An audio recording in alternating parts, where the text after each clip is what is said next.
알아야 되는 트레이너 편에 대해서 한번 좀 알아보려고 합니다. 시장에서 PT 개인 레슨을 약 한 6개월 정도 이제 받으신 회원님이 뭐 횟수로 따지면 한 60회 이상을 받았대요. 자기는 이제 6개월 동안 PT를 받으면서 맨날 이제 하체 운동만 했다는 거예요. 말하면은 아는 운동이 별로 없어. 그렇지. 그냥 새끼라는 거잖아요, 그렇죠? 방송이 욕해. 아니 그렇게 삐하면 되니까 그냥 여러분 그냥 이 새끼예요. 네. 동안 그것만 해. 버피 테스트만 한 달 했어요. 그거 어떻게 해? 저도 환불할 것 같아요. 그러니까 여러분 만약에 나의 트레이너가 나를 한 달 동안 버피 테스트만 시켰다라고 하면은 이거는 여러분 한번 잘 생각해 보셔야 됩니다.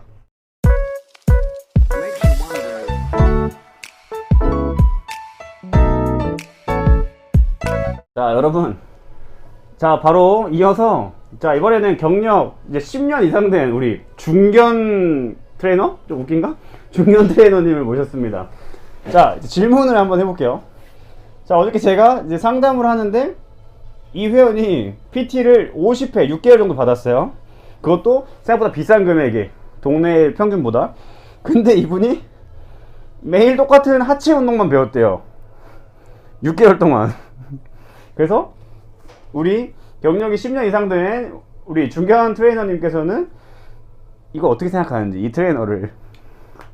이게 요즘에는 PT의 개념이 좀 다릅니다. 이게 어떻게 되냐면은 PT를 끊고 몸을 만들다, 이거 당연한 거죠. 헬스장에 오는다는 거는 내가 오기 전보다 나은 몸 상태를 만들어서 나가는 게 이제 모두 공통된 목적인데, 그 중에 PT는 이거를 몸을 만들어주는 뭐 그런 역할도 있겠지만 제일 중요한 거는 본인이 몸을 쓸 줄 알고 해당 부위 근육을 쓸 줄 알고 관절을 쓸 줄 아는 법을 배워야 된다 생각합니다.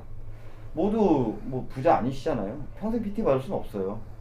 그러니까 내가 얼마나 더 근육 운동을 잘하고 올바르게 하고 뭐 운동의 질을 올리는 이런 식으로 이제 수업의 포커스를 잡으셔야 돼요.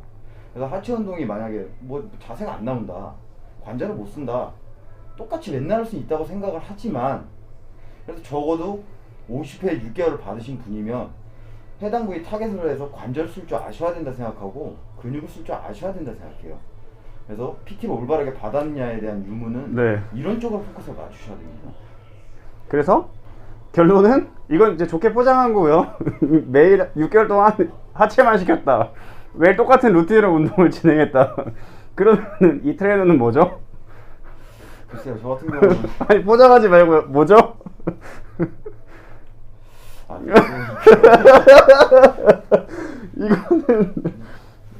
이거는 포장하지 말고 웬만하면 동종업계에 있는 분을 전 나쁘게 말하고 싶진 않은데 솔직히 좋게 생각은 안 되는 게 사실이죠.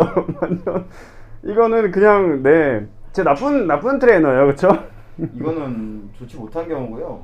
우리 몸 같은 경우는 모든 근육이 다 사슬관계예요. 다 연계가 있단 말이에요.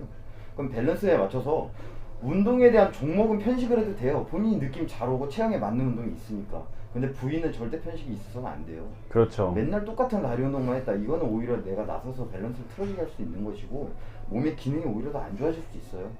뭐 예를 들어서 후면사슬의 근육이 약한 사람이 맨날 가슴 운동만 한다 생각해보세요. 라운드 숄더는 더 심해질 거예요. 뭐 이런 식으로 생각하셔도 좋을 것 같습니다. 자 그리고 이제 제가 어저께 여쭤본 게, 자 근데 제가 이제 맨날 하체만 했는데 그래서 여쭤봤어요. 그럼 하체 뭐 스쿼트 할 줄 알아요? 뭐 다 할 줄 알아요. 근데 웃긴 게 매일 같은 루틴으로 운동을 했대요. 매일 똑같은 하체 루틴이야. 요거는 트레이닝학 기본에 있지 않습니까? 홍도절 법칙이니 뭐니 특수성의 법칙이니 이건 기본이라고 생각합니다. 그러면은 근데 이 트레이너가 나름 뭐 프로필도 있고, 그러니까 뭐 경력은 얼마 어디인지 모르겠지만 하여튼 트레이닝 경력사항도 있고 뭐 자격증도 있었고 뭐 이런 교육 내용 뭐 수료증 같은 것도 좀 있으니까, 왜냐면 프로필을 보고 등록을 하게 되잖아요. 그럼 과연 이 트레이너가 운동을 몰라서 이렇게 알려준 거냐, 아니면 본인은 잘 할 줄 아는데 좀 귀찮아가지고 매일 똑같은 거 알려줄 수 있느냐, 뭘까요? 만약에 나쁘게 생각하면 후자의 경우 같습니다. 그쵸. 그런 경우도 있어요. 왜냐면은 뭐 사실 트레이닝을 계획하고 준비하고 가야 돼요. 우리 회원이 어제는 어디를 했으니 오늘은 여기를 해야 되고 다음 주차에는 이렇게 진도를 나가야 되고, 이런 것들을 계획하고 준비하는 게 어떤 트레이너의 일인데, 이제 그것마저도 정말 이제 좀 귀찮다고 생각하는 사람은 그냥 준비 안 되면 매일 같은 루틴의 훈련을 진행할 수도 있어요. 근데 매일 같은 루틴의 훈련이 필요한 경우도 있죠. 필요한 경우도 많습니다. 그쵸. 맞는데 보통은 뭐 이렇게 표면적인 면만 봤을 때는 안 좋게 되는 게 사실이죠. 그래서 어쨌든 그 고객은 운동을 등록하고 운동하는 방법을 배우러 가는 거기 때문에, 그쵸. PT라는 거는 혼자 운동하는 방법을 배우는 거잖아요. 비유하는 걸 좋아하는데 저희는 내비게이션이에요. 어차피 모두가 그 빠른 길을 갈 줄 모르기 때문에 길을 저희한테 안내해 주는 입장이고, 그 길을 얼마나 빨리 달리느냐 우리 회원님들의 뭐 몫이기 때문에 적어도 내가 그 길을 찾을 줄은 알아야 된다라는 게 제 개인적인 의견입니다. 자, 그리고 마지막 하나만 더 질문할게요. 이거 진짜 안타까웠던 건데, 자, 처음에 한 달 동안 이제 거의 뭐 버피 테스트 뭐 이런 거 있잖아요. 그런 뭐 펑셔널 트레이닝. 네, 펑셔널인데 뭐 쉽게 생각하면 펑셔널이고 나쁘게 생각하면 굴린 거지. PT 한 거예요. PT 체조를 한 건데, 자, 근데 이 회원 입장에서는 좋아졌대요, 오히려. 그러니까 뭐 버피 테스트도 하고 팔베르 뛰기 하고 막 점프하고 이런 거 했을 때가 오히려 자기는 다이어트 효과도 더 좋았고 체력적으로 자기가 좋아지는 걸 느꼈대요. 매일 하체를 했을 때보다. 그러면은 이 트레이닝은 도대체 어떤 방식이 옳은 건지 여기 한번 생각을 좀 알려주세요. 기준점을 무조건 우리가 일상생활에서 접하는 거는 웨이트 트레이닝이 아닌 유산소 쪽 힘듦이에요. 그러니까 우리는 회원님들이 일단 생각하는 운동이 됐다의 기준은 호흡이 찬다거나 체력적인 고갈이 있다거나 이런 쪽으로 포커스가 주로 맞춰져 있지만, 뭐 팔 운동, 어깨 운동, 이런 소근육 운동들은 운동 반이 완전 다르세요. 그냥 우리의 목적은 근육 내 글리코겐을 소진하고 해당 부의 근육에 대한 데미지를 주고 회복을 하면서 나은 몸 상태를 유지하기 때문에 꼭 그 내가 운동이 됐다, 잘 됐다 이런 거에 대한 포커스를 유산소 쪽 포커스로 맞추지 않으셨으면 해요. 예, 요게 개인적인 의견입니다. 그래서 내가 설령 이제 필드에 뭐 PT를 등록하고 운동 배우러 갔지만, 물론 하체를 하면은 숨이 엄청 차고 뭐 땀도 많이 나고 열량 소비 많이 되는 것 같아서 좋은 훈련이라고 생각을 하고, 팔 운동이나 뭐 소근육 운동을 하게 되면은 뭐 근육만 힘들고 사실 숨 차고 이러는 거 없으니까 나쁜 운동이라고 생각하시는 분들이 많이 있는데 꼭 그렇지 않다. 그리고 내가 돈을 지불하고 PT를 등록했다면은 나는 다양한 운동을 배울 만한 그런 뭐 행동을 해야 된다? 요렇게 이제 볼 수 있겠네요. 어느 정도 이제 개인에 대한 노력도 필요한 부분이고요. 그런 거 같은 경우는 그냥 쉽게 생각하시면 돼요. 맨날 다리 운동하면은 뭐 티라노사우루스도 아니고 뭐 그렇게.